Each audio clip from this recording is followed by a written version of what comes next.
Sathya Sai Speaks, Volume 5, Chapter 50, In Ants and Men. The pitch darkness of the new moon night has given place on account of the death of Nakasura at the hands of God, to the brightness of the white half of the month. Daivatvam and Dhanavatvam, divinity and devilishness, compete for the possession of the mind of man and pursue him as light and darkness.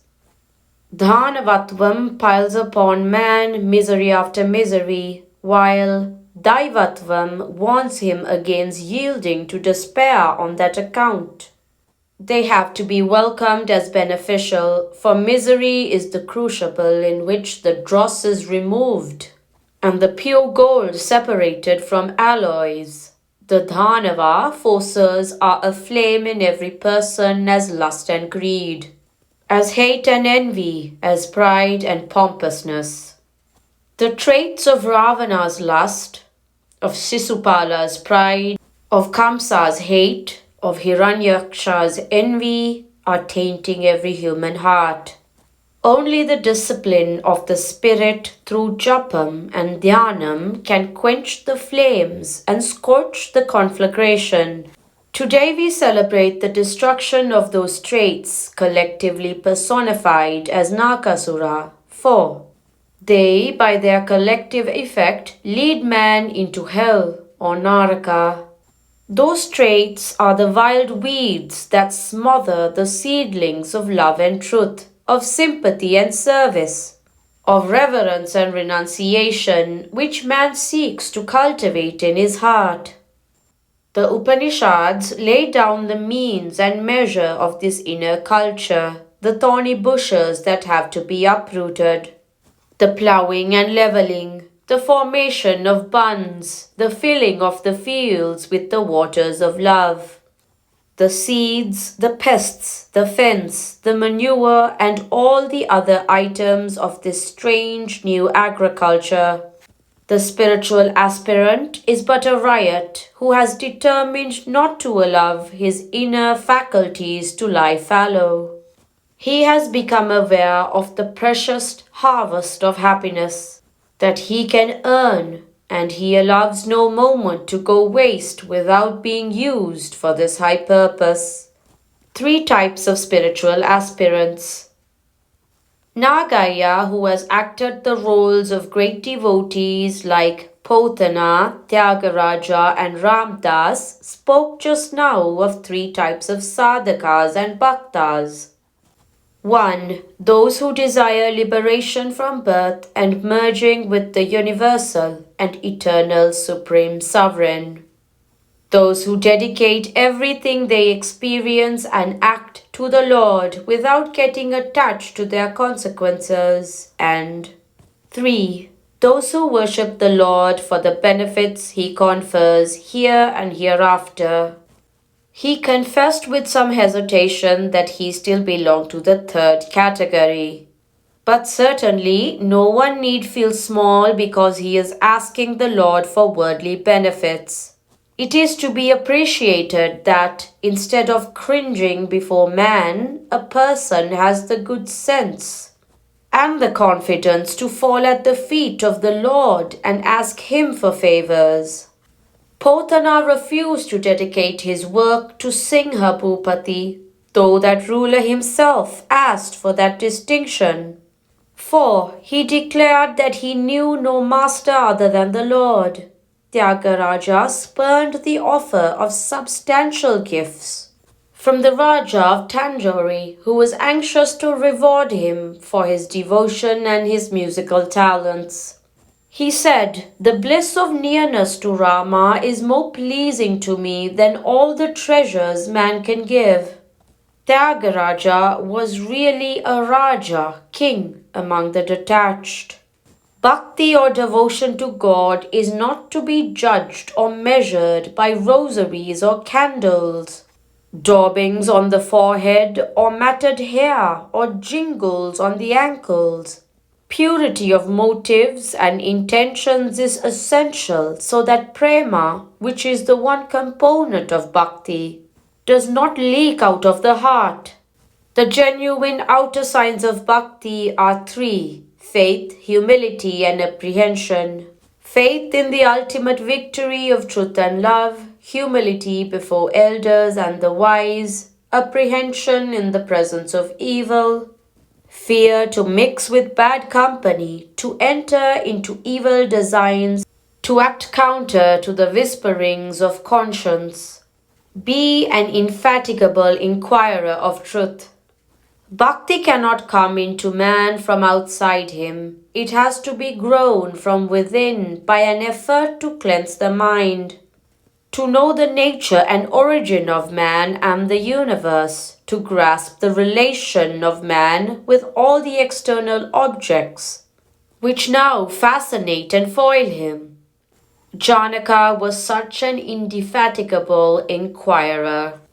Though the ruler of a vast kingdom, he held court mostly to be in the midst of scholars and sages, and learn from their discussions the many facets of truth. He confronted every scholar who came to him with the question, which he put to Yajnavalkya, for instance. With what object have you come, desiring some cattle or some questions for subtle decisions? And most of them answered like Yajnavalkya, both indeed, O Emperor.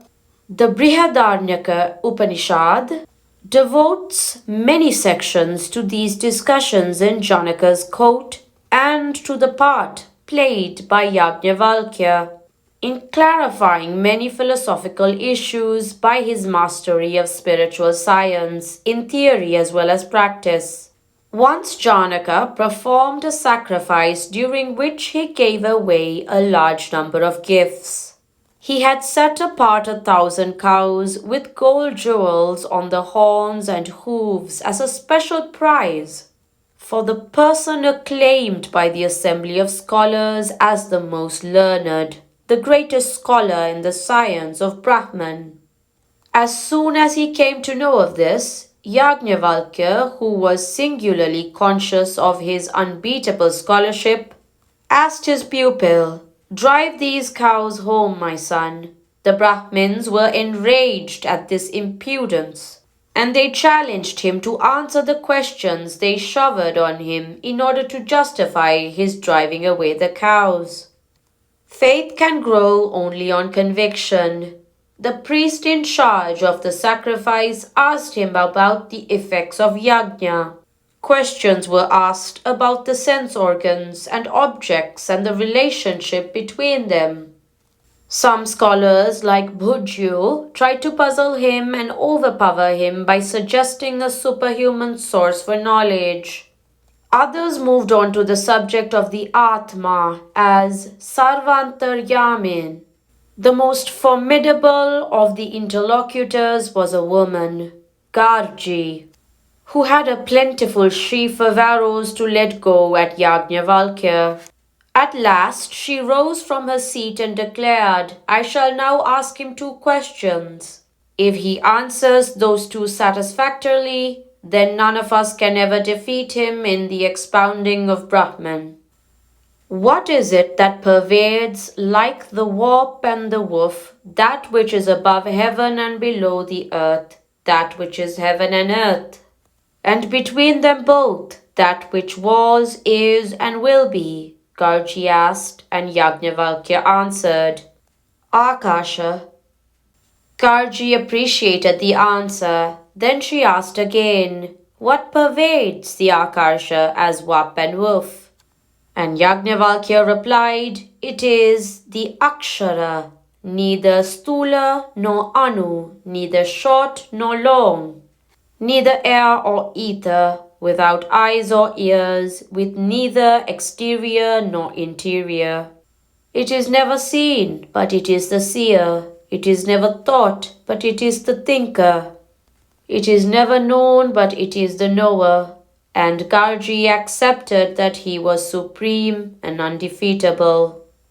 Janaka grew wise as a result of such deliberations and discussions in his court. Faith can grow only on conviction, and one can be convinced only when doubts are dissolved by discussions. You are molded by the company you relish. When you make friends with the blacksmith, you are bound to collect black dust on your clothes and skin. That is why Sangam, association, is held to be so crucial in spiritual life. Parents must correct their wards on the spot. You must have a separate room or corner where you do japa or dhyana every day, so that the spiritual fragrance might infuse higher thoughts during the process. If the place is changed, it will be like changing the company. The cumulative effect of association will be squandered. Parents and elders must see that their sons and wards are corrected on the spot whenever they forget or deviate from the path. Premchand, the Hindi writer, was once proceeding from Lucknow to Allahabad when he had written to his two sons to meet him at the railway station. The younger boy touched the feet of the father on seeing him, but the elder did not. Premchand was enraged at this. His wife tried to quieten him, saying, "Poets and writers try to read too much, meaning even in slight events." But Premchand said that the behavior of the fellow was an indication of ingratitude, a bad strain in his character which will grow into cruelty and hard-heartedness later. You may boast that you have been visiting Puttaparthi since 20 years or that you have made the place your permanent residence. But unless you follow the lessons I emphasize, that boast is mere empty vanity. If you develop love for all beings in the faith that God resides in all, you may be anywhere else, but your prayers would reach me, and my grace will reach you. While in my previous body, I told Nana Sahib that I am in ants, insects, and animals, besides all men. When a dog ate off offerings intended for Baba, it was declared to have reached Baba, for he had eaten it in that form. Nana said, "He is giving me food, but when I go in the form of a dog, he drives me off." Be always saturated with prema. Do not use poisonous words against anyone, for words wound more fatally than even arrows. Speak soft and sweet. Sympathize with suffering and loss and ignorance. Try your best to apply the salve of soothing word and timely succor. Do not damage the faith of anyone in virtue and divinity. Encourage others to have that faith by demonstrating in your own life that virtue is its own reward, that divinity is all pervasive and all powerful. Prashanti Nilayam, Deepavali, October 25th, 1965. To believe that God is manifest only in one place or location and to journey thither is a superstition much to be deplored. He is everywhere, in everyone at all times. He is the energy that filled space and time, and He is the energy that manifests as causation. Sri Sathya Sai Baba.